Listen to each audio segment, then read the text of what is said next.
The atmosphere inside the House chamber carried a palpable tension as Speaker Mike Johnson stepped toward the podium, his expression marked by a rare mix of resolve and restraint. The C-SPAN cameras zoomed in, capturing every precise movement. The straightening of his tie, the measured glance sweeping across rows of seated lawmakers. "Before we begin today's agenda," Johnson began, his Louisiana drawl more pronounced than usual, "I feel obligated to address remarks made yesterday by the gentlewoman from Texas regarding our judicial nomination process." A hush rippled through the chamber. Conversations halted, screens dimmed, and even the usual rustle of papers quieted. Everyone could sense this wasn't routine procedure. Johnson seldom used the speaker's podium for personal statements, which made what followed all the more extraordinary. Representative Crockett's comments yesterday revealed not only a troubling misunderstanding of our constitutional responsibilities, Johnson continued, his tone sharpening, but also a recurring pattern of rhetoric that undermines the dignity of this institution. All eyes shifted toward Jasmine Crockett, seated calmly across the chamber. Johnson's voice hardened further, his words deliberate and cutting. "I have reviewed the gentlewoman's record, both in Congress and before," he said, "and I find it deeply concerning that someone whose legal background largely consists of defending criminals in Texas courtrooms now presumes to lecture this body about constitutional interpretation." A wave of shocked murmurs rolled through the House. Johnson had crossed an unspoken boundary, using the Speaker's chair, traditionally above partisanship, to personally target another member. "The American people deserve leaders who grasp the gravity of their oath and the constitutional framework that governs this republic," Johnson declared, his voice rising. "Not social media figures chasing viral moments through divisive rhetoric." The statement hung in the air like static. Cameras cut to Crockett, her face unreadable, her posture composed. The 42-year-old freshman congresswoman from Texas's 30th district sat perfectly still as the weight of the speaker's words lingered over the chamber. Several Democratic colleagues leaned in, whispering urgent advice, but she gently waved them off. Without breaking eye contact with Johnson, she pressed the request to speak button on her desk. Her name appeared instantly in the queue. The entire room froze as Johnson glanced at the display, visibly caught off guard. After a brief pause, he nodded stiffly.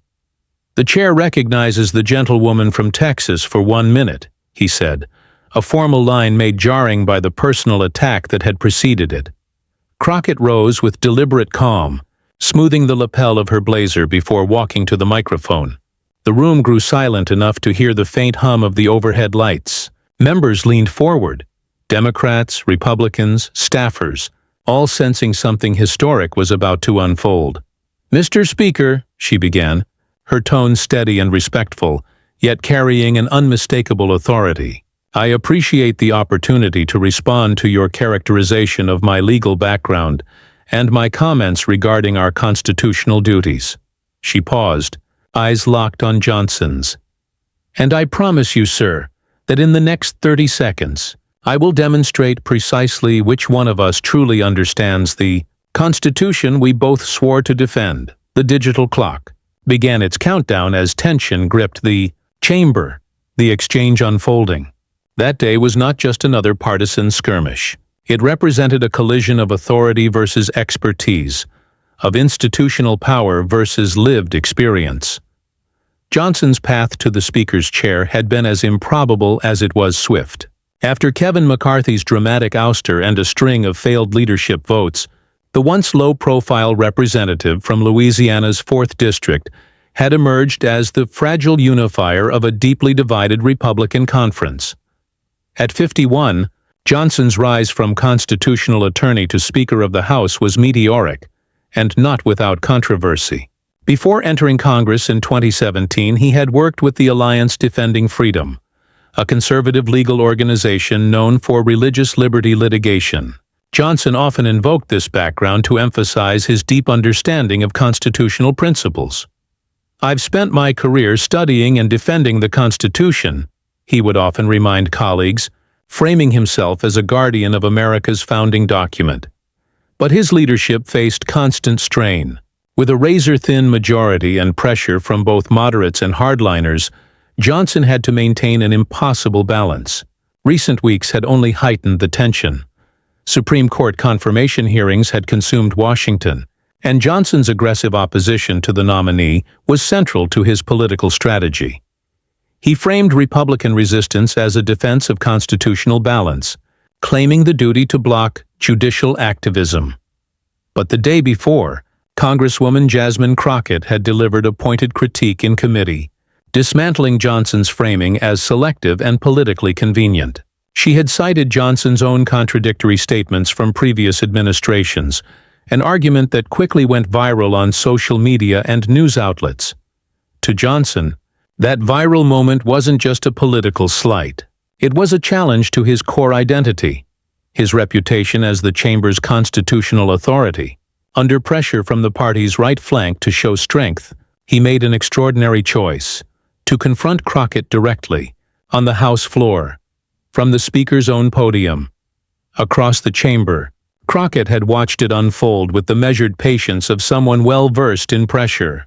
Her career had been forged not in political backrooms, but in courtrooms where the stakes were freedom, justice, and sometimes life itself.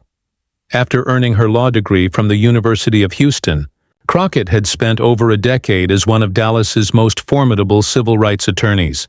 Her work spanned police misconduct, voting rights litigation, and wrongful conviction cases, causes that often put her in direct conflict with the state's most powerful institutions.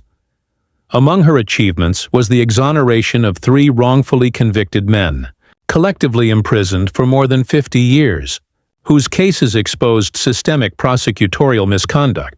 The resulting reforms reshaped Texas's criminal justice policies. Before Congress, Crockett had served in the Texas House of Representatives, where she gained national attention defending voting rights during contentious legislative battles. By the time she reached Washington in 2022, she had already proven herself a fierce constitutional advocate, one who saw the law not as theory, but as a living promise. "I didn't come to Washington to play politics," she had told supporters on election night. "I came to speak truth to power, and to defend the people who've been ignored for too long." To her, Johnson's remarks weren't merely insulting. They were a distortion of the very principles she had built her career defending.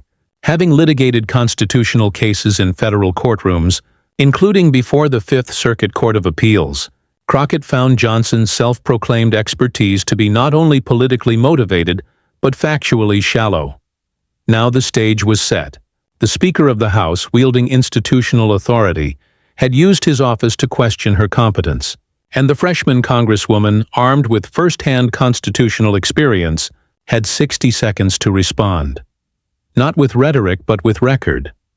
What Johnson didn't realize was that in challenging Crockett's legal credentials, he had stepped squarely into her strongest terrain. Every major case she had tried, every precedent she had studied, every cross-examination she had conducted had prepared her for this moment, and she was about to prove that constitutional authority isn't declared, it's earned. Crockett took a slow breath as the digital timer glowed red above her head. Her voice carried a composed precision, the kind that made people listen not out of courtesy but necessity. "Mr. Speaker," she began, "you've invoked the Constitution today as if it were your personal property. But the Constitution doesn't belong to one party, one ideology, or one speaker. It belongs to the people. And it was written to limit the power of exactly this kind of selective interpretation." A faint murmur spread across the chamber. Even those accustomed to political theatrics sensed this was something different. "I earned my law degree not to win arguments," Crockett continued, "but to defend the rights of citizens who had none. When you talk about constitutional responsibility, I'd remind you that the Sixth Amendment, the right to counsel, is the very principle that guided my work. You may dismiss that as defending criminals, but I call it defending the Constitution itself." Johnson's jaw tensed. Crockett didn't flinch. "I have stood in courtrooms where judges quoted the same founding document you claim to protect," she said, her voice gaining power. "And in those courtrooms, constitutional law wasn't a talking point.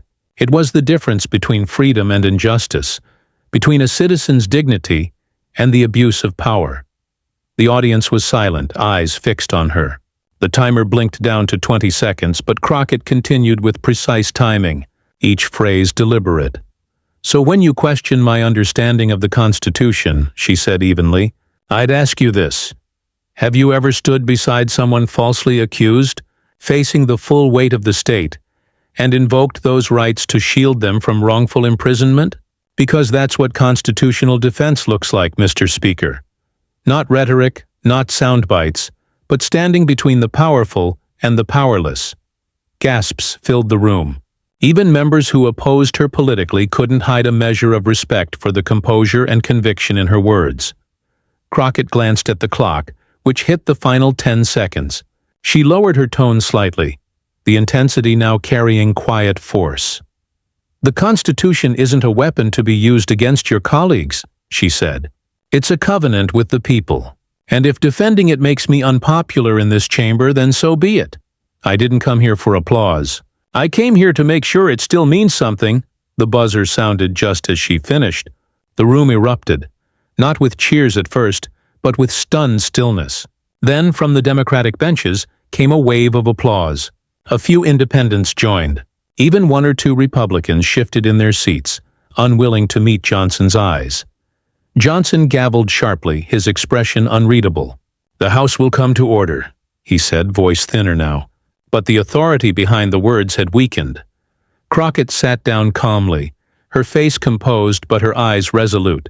Around her, colleagues whispered and patted her shoulder. The confrontation had lasted barely a minute, but it had redefined the power dynamic in the chamber. Later that evening, clips of the exchange flooded social media. Within hours, the moment was trending nationwide. Headlines framed it as "Crockett versus Johnson, the constitutional showdown," while analysts called it a defining moment for both figures. Commentators replayed every second. Crockett's composure, her controlled delivery, the look of disbelief on Johnson's face. Political strategists noted how she had dismantled his attack not through outrage, but through surgical precision. What made the moment resonate wasn't partisanship, it was authenticity. She had turned an attempted humiliation into a civics lesson broadcast live to the nation. In the following days, political networks debated whether Johnson had overstepped his authority as Speaker. Some defended him, arguing that passionate disagreement was part of democracy. Others saw his move as a misuse of the gavel, a public rebuke of a sitting member from the Speaker's chair, something virtually unprecedented in modern congressional history. But one fact was undeniable. Crockett's response had elevated her stature overnight. Her words were replayed in classrooms, quoted in editorials, and dissected by legal scholars who admired the way she reframed constitutional discourse not as theory, but as lived justice. For Crockett, the victory was not personal. In interviews following the exchange, she remained measured. "I wasn't defending myself," she told one journalist. "I was defending the principle that no one, not even the Speaker, gets to rewrite what the Constitution stands for." Behind the scenes, staffers described how even some Republicans privately admitted she had handled the confrontation with rare professionalism. One senior aide was overheard saying, "That wasn't politics, that was a master class."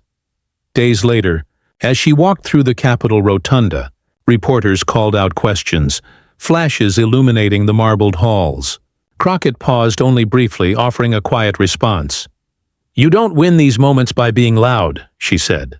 "You win them by being right." Her words echoed through social media once more, amplifying the theme that had defined her rise. Conviction without theatrics, truth without embellishment. For Speaker Johnson, the aftermath was far less flattering. Allies urged him to pivot the narrative, but his staff struggled to control the growing perception that his attack had backfired. Political analysts noted that by trying to diminish Crockett's credibility, he had instead legitimized her authority on constitutional matters. In one editorial, a prominent conservative columnist wrote, "Johnson tried to use the Constitution as a sword. Crockett used it as a mirror, and the reflection was unkind." The moment crystallized into something larger than a congressional spat. It became a conversation about what it means to wield power responsibly, and how easily the language of principle can become the language of arrogance. Weeks later, during another committee hearing, a Republican colleague referenced the event lightly. "I'll yield my time before Representative Crockett corrects me again," he joked, earning laughter from both sides of the aisle. Crockett smiled politely but didn't respond. She didn't need to. Her record, and that 1-minute rebuttal, had already spoken for her.